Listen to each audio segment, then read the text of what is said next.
మామూలుగా స్టూడెంట్స్ గురించి ఏ నాయకుడు ఏ రాజకీయ నాయకుడు ఆలోచన చేయడు, ఎందుకంటే వాళ్ళకు ఓటు హక్కు లేదు కదా అనేది ఫస్ట్. కానీ వాళ్ళే రేపు పొద్దున భవిష్యత్తు అని ఆలోచన చేయగలిగిన వాడు మాత్రమే రాజకీయ నాయకుడు కాదు, లీడర్ అవుతాడు. అలాంటి అడుగులు పడింది వైఎస్ఆర్సీపీ అని నేను గొప్పగా చెప్పగలుగుతాను.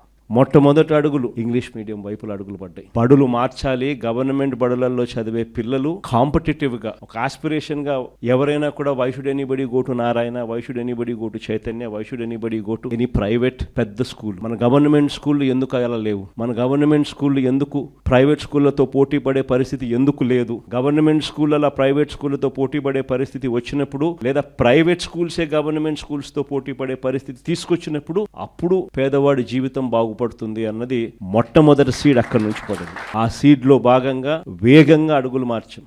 మొట్టమొదటిసారిగా ఇంగ్లీష్ మీడియం తీసుకొచ్చాం. Mandatory English medium, compulsory English medium schools గా ఇంగ్లీష్ మీడియం స్కూల్స్ మార్చాం. 3వ తరగతి నుంచే టోఫుల్ ను ఒక పీరియడ్ గా తీసుకొచ్చినాం. 3వ తరగతి నుంచే సబ్జెక్ట్ టీచర్ కాన్సెప్ట్స్ తీసుకొచ్చినాం. ప్రతి పిల్లాడి చేతిలోనూ ఆక్స్ఫర్డ్ డిక్షనరీ కూడా బుక్కులతో పాటు ఇచ్చినాం, తెలుగు టు ఇంగ్లీష్ ట్రాన్స్లేషన్ కు ఫెసిలిటేట్ చేస్తూ. ప్రతి పిల్లాడికి కూడా 8వ తరగతికి వచ్చేసరికి ట్యాబులు చేతిలో పెట్టి ఆ పిల్లాడిని గొప్పగా ప్రైవేట్ స్కూల్స్ తో కన్నా ఇంకా బెటర్ ఎడ్యుకేషన్ ఇచ్చే విధంగా అడుగులు వేయించే కార్యక్రమం చేశాం. ఇంగ్లీష్ మీడియం కాదు, సిబిఎస్ఈ కాదు, ఏకంగా ఐబీని తీసుకొచ్చి మన గవర్నమెంట్ స్కూల్లో మన పిల్లలకు పరిచయం చేసినాం.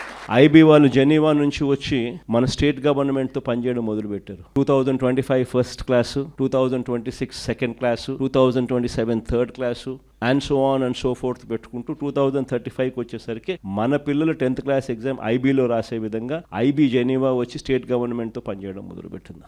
ఎందుకు ఇవన్నీ జరిగాయి? కారణం ఏమిటి అని అంటే, ఆ స్థాయి ఎడ్యుకేషన్ గన మన పిల్లలకు గన మనం గన ఇవ్వగలిగితే, మన పోటీ అనేది మన ఆంధ్ర కాదు, మన పోటీ అనేది ప్రపంచం మొత్తముతో మన పిల్లలు పోటీ పడేటప్పుడు ఆ ప్రపంచంతో పోటీ పడే చదువులు మన పిల్లలకు అక్కడి నుంచి స్టార్ట్ అవుతున్నాయా లేదా అన్నది ది మోస్ట్ ఇంపార్టెంట్ ఆస్పెక్ట్ అవుతుంది. అక్కడి నుంచి వ్యవస్థను మార్చుకోవచ్చు.